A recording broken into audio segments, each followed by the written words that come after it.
Alright, so we are going to start. This is review for our midterm, and just going through the test, and let's go through this chapter 1. So number 1.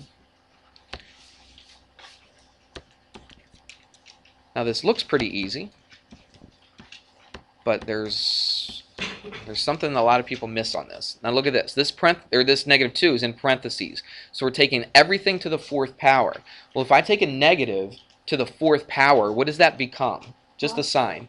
It becomes positive. Anytime you take a negative to an even power, if it was to the 2nd power squared, to the 4th, to the 6th, to the 8th, to the 10th, Jared, it's too early. Okay, too early to start doing that. Okay, your eyes are closed. All right, so you're on your way. So let's look up here.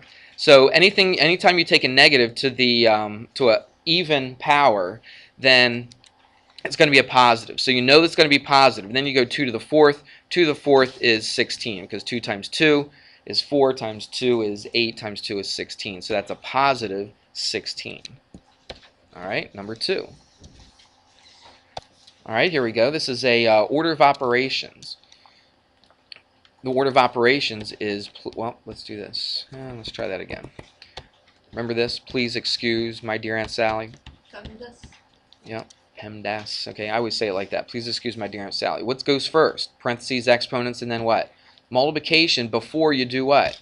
Before you add and subtract. So look at this. Where's your multiplication? It's right here. If you want to, you can put parentheses around it. All right? And then you got to do that stuff first. So I do 14 plus, and then do this stuff right here, which is 160, and plus 9. And then whatever that is. What's 14 and 9? That's 23, and that would be 183. Is that right? That's what I got. Good. That's what I got too. We're on the right page. Let's switch colors for these. Alright, let's do another one. Alright, let's take a look at this. This is plug and chug. It's 8x minus 9y minus 3a. There's my x, y, and my a. I'm just going to plug this stuff into here and then work it all out. So this is 8 times x. So I like to use parentheses. I wouldn't use dots for this stuff like we did on that earlier problem. I would put this in parentheses. So it's 8 times x, which is 8 times negative 2, minus 9 times y. Put the y in parentheses, which is a 3, minus 3 times a. Put the a in parentheses, which is a negative 4. And now you can work this thing out. We go back to that order of operations. Please excuse my dear Aunt Sally. So we do multiplication first before we add and subtract. So this stuff right here, you got to figure that out. 8 times negative 2 is negative 16. Right here. Take the sign in front of it. Negative 9 times 3 is negative 27. So that's a minus 27. And then negative 3 times negative 4 is positive 12. So we put a plus 12. I think that's the best way to do it. Let's see.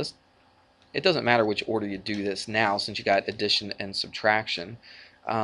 Math-wise, it might be easier to do this. Negative 27 plus 12 is negative 15, right?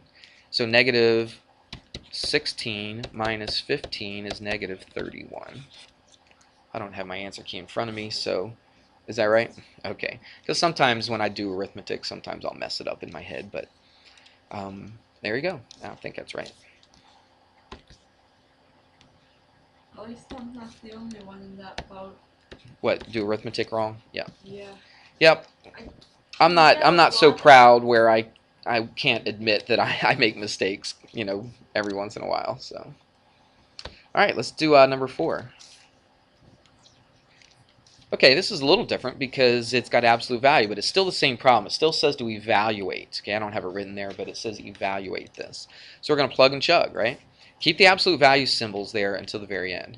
So I've got negative 5 times y, which y is 20, so I put a 20 right there. I think it's very important to put parentheses here. All right, some of you guys want to skip out on that. I would really suggest that you put parentheses. Plus 2 times x, and x is 10. That's still an absolute value. Put a minus here. Got another absolute value. I've got negative 6 times y, which is 20. All right. Do the stuff inside. Remember, please excuse my dear Aunt Sally, parentheses before you do anything else. This absolute value kind of acts like parentheses. All right, so we do all this stuff inside of here. But if you look inside this first absolute value, I've got a couple things going on. I've got a multiplication here, and I've got a multiplication here. Everybody see that? So that's what I'm going to do. So Keep the absolute value there. Again, we're going to wait till the very end, and then we're going to work with the absolute value. So keep the absolute value. Negative 5 times 20 is negative 100. And then plus 2 times 10, which is plus 20. Again, we'll deal with that absolute value here in a second. Then let's do all the stuff in here. So the only thing you could do is multiply those together, and that's a negative 120. Everybody good so far? Now we can work with inside this absolute value. You might not have to do this step, but I'm going to. Negative 100 plus 20 is negative 80, and it's still in an absolute value, isn't it? Minus absolute value. I'll just keep this negative 120. We'll do the absolute value in the same step. You could have done this a little quicker, but I'm showing you every little step here so you don't get confused. Now, look. Remember I said just about the very last thing we do is the absolute value. So now I simplified everything inside that absolute value here to get negative 80. Now I have to apply it. So what is the absolute value of negative 80? Just positive 80. That's right. Okay, because anything inside the absolute value comes out to be positive. I've seen kids do this a lot. Every time you see a negative here, they always change it to a positive. But what if I did that? What if I changed that to a positive? That would be 100 plus 20. That'd be 120. It wouldn't be 80, would it? All right, so don't do that. Work what's inside the absolute value first, and then at the very, very end, then you can apply the absolute value to it. All right, once you just get one number inside of there. That's very important, okay? I've seen a lot of kids mess that up by doing that. Put a minus, all right, because that's not in an absolute value, is it, that minus? So put it right here, and now you take the absolute value of negative 20, which is positive 120. Some people look at this and say, well, wait a minute, I thought you said positive 120. That looks like negative 120. But where did we get that minus? We got it from in between. Everybody see that? So it's minus a positive 120, if you want to look at it like that. 80 minus 120 is negative 40. There you go. Let's go on to the next one. Okay, this one says add the polynomials. So this is an addition problem. Here's a big mistake a lot of you guys are making. Especially recently, we had a problem very similar to this, and I saw some mistakes. And I know exactly what you're doing, but you got to realize what's going on. There's a plus in between these two things. This is not FOIL method. Everybody hear me? I hope you are. This is not FOIL method, because this is mistakes some of you guys are making. Just because you see two sets of parentheses, automatically you assume you multiply them together. Okay, it's not multiplication, it's addition right there. Everybody with me? So what we're going to do is we're going to add these together. Now look, is there anything in front of this parentheses? Anything being multiplied by this? No. So is there really any need for this parentheses right here? There's not. Nothing's being multiplied by it, so I don't really need that parentheses. What about this parentheses right here? Is anything being distributed through here? Anything being multiplied by this parentheses? No. I got a plus in front of it. Does that plus change the sign inside this parentheses? No. If it was a what? It would change the sign. If it was a negative, right, then the parentheses would be necessary. But since it's a plus, I really don't even need this parentheses. So really, all I'm doing is just adding like terms right here. This is not a multiplication problem. That's probably, I think, the third time I've said that now. I'm trying to make that clear to you.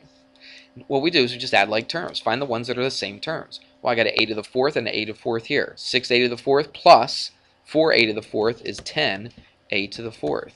So I'm done with the a to the fourths. What else do I have? A to the third. So add those. This is negative 4a to the third plus 7a to the third. That gives you plus 3a to the third. And I'm done. Don't try to add these and make it a to the seventh. Jared, you writing all this down? It'll help you keep awake if you write it down. Okay, Jared, please. I know, but your head's down like this, okay? I need you to pay attention to me. I need you to pay attention to me. So it's 10a to the fourth plus 3a to the third. You can't add those together. They're different terms, all right? And that's all you got to do to it. All right, let's look at this one. This is pretty much the same deal as this one was up here, except here's a big difference right here, and that changes things quite a bit, that minus in between. It's just a subtraction problem. There's still no multiplication going on, okay? We are not multiplying here. Even though you see two sets of parentheses, you see a sign in between those parentheses. We are not multiplying these together, okay? We are just adding like terms. What about this first parentheses right here? Is there anything out in front of that that's being multiplied? Is there a negative that's being distributed? Anything like that? No, not really. So I can just rewrite. I'm not just going to erase the parentheses because I have to change something on the other one. So I'm going to rewrite that. So that's all we can do with that. What about this one right here? You've got a negative out in front. What is that negative doing to everything in this parentheses? It's changing the sign. That's right. It's being distributed through there. So that's very important. That parentheses right here, that second parentheses, was extremely important because that means we're going to take this negative and we're going to distribute it through everything in that parentheses. All right, so let's do that. And what it does, it just changes the sign. It was a positive 9n squared, so now it's a minus 9n squared. It was a positive 2n to the fifth, now it's a negative 2n to the fifth, or minus. This was a negative 2. Watch, negative times negative is a positive 2. So that's the big deal with the negative right there. That's very important. Now we can go through and add like terms. You don't have to put it in order, but I like to put it in order. So I look for the highest term first, okay, the highest power first, which would be n to the fifth. So I add up all the n to the fifths. 4n to the fifth, no, right here, minus 2n to the fifth. 4n to the fifth minus 2n to the fifth is 2n to the fifth, right? 4 minus 2 is 2. I don't add the exponents, do I? All right, it stays the same term. It stays n to the fifth. I like to mark them out when I'm done with them. Let's go to the next highest power. It would be n squared, wouldn't it? So 11n squared minus 9n squared, which is positive 2, so I put a plus 2n squared. So that and that go.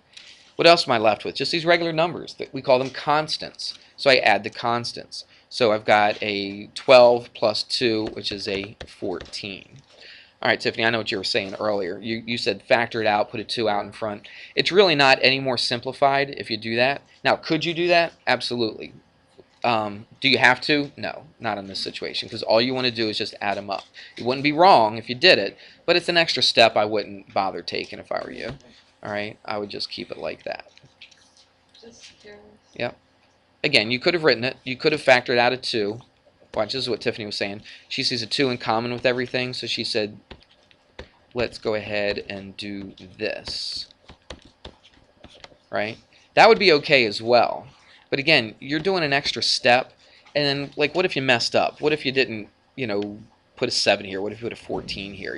That would it's just one more chance to make a mistake. I don't think you really need to do that. They do equal each other, but this is perfectly fine, this answer right here. Okay? Okay. Let's keep on going. Number 7.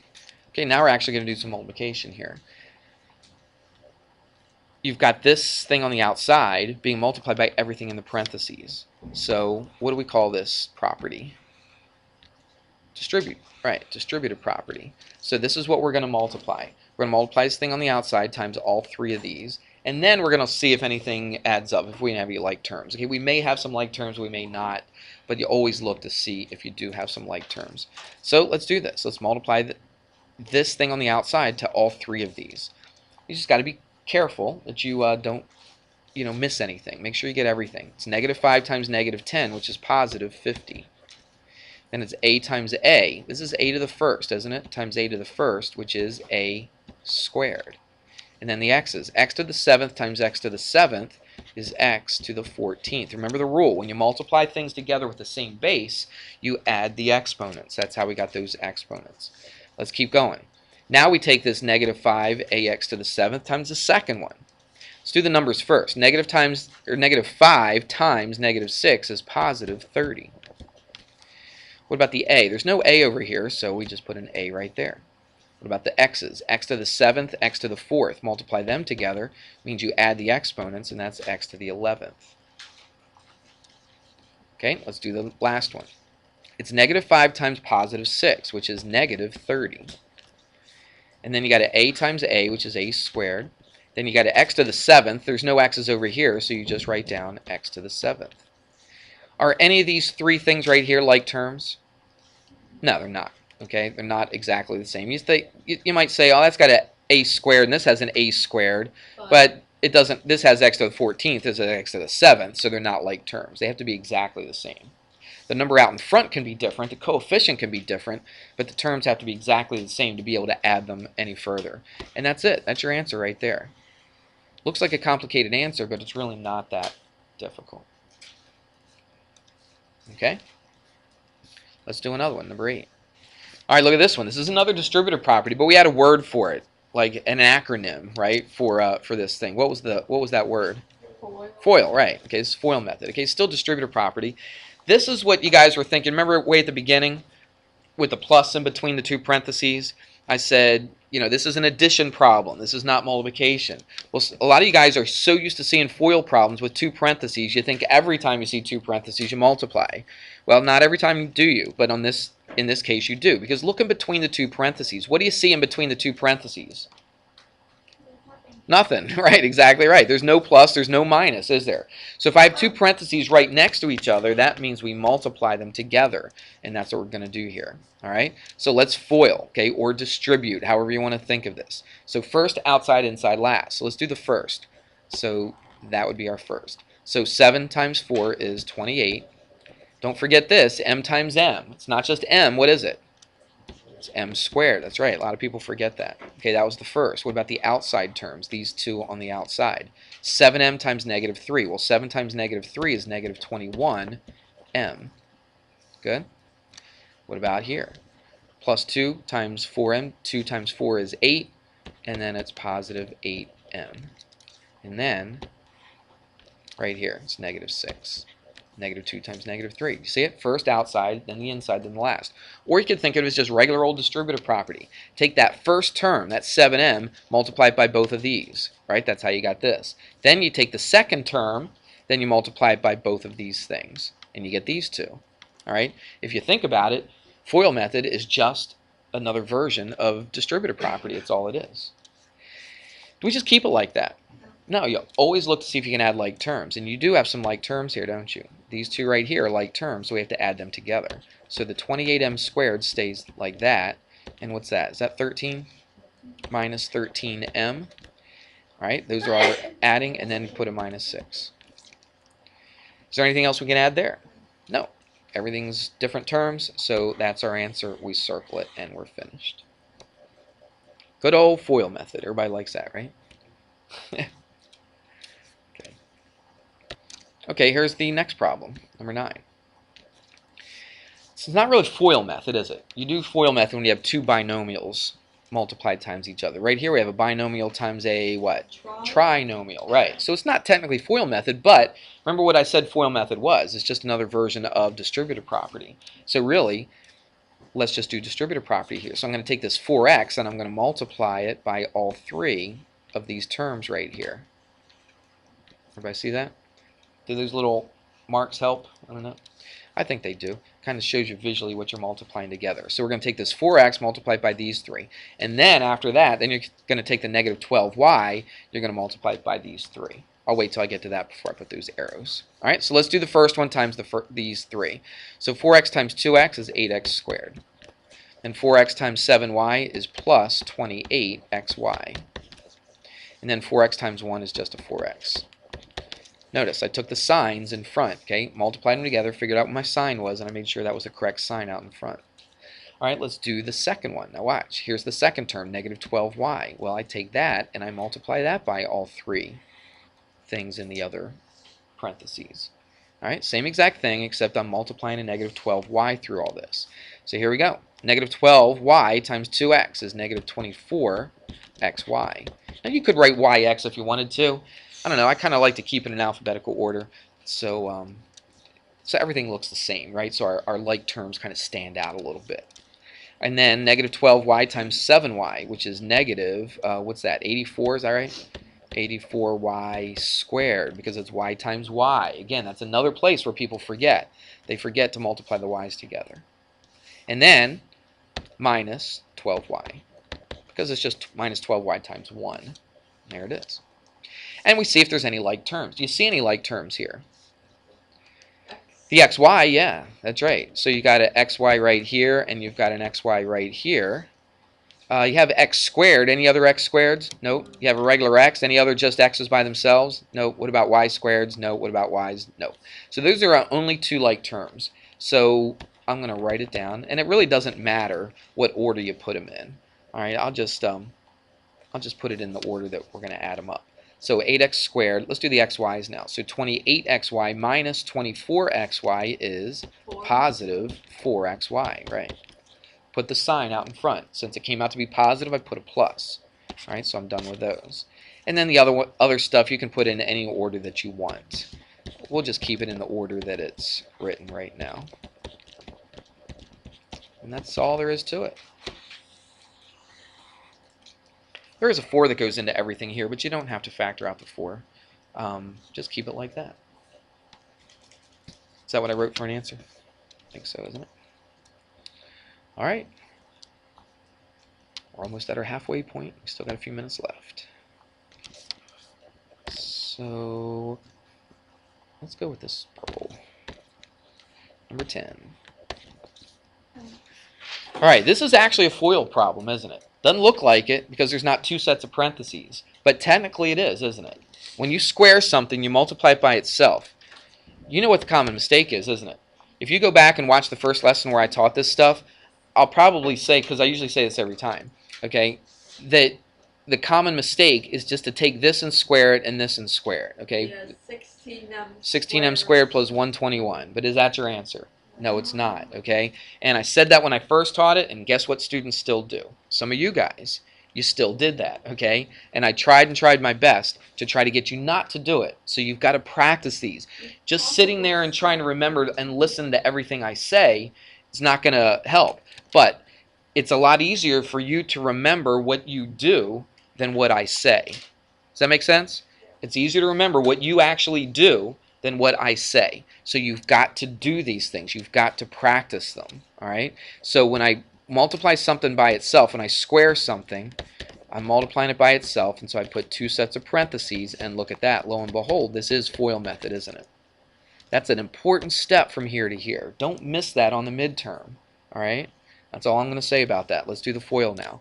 So that's going to be, I'll do it kind of quick. 16m squared plus the outside is what, 44m, and then the inside is another 44m. Now this is a perfect square, right? If you wanted to skip this step, you could have done this. You could have said 4m and 11 is 44m, but then you know the next one's going to be exactly the same. You could have just doubled it in your head and put 88m, couldn't you? All right, and that's perfectly fine. You can do that if you want. Then you can basically do that problem in one step. I always forgot to put the yarn. Right. So if you don't remember that, just do the whole entire thing.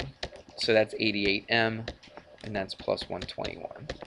There it is. Oops, I forgot the square. There it is. All right, let's keep going. All right, here we go. This is another FOIL method, right?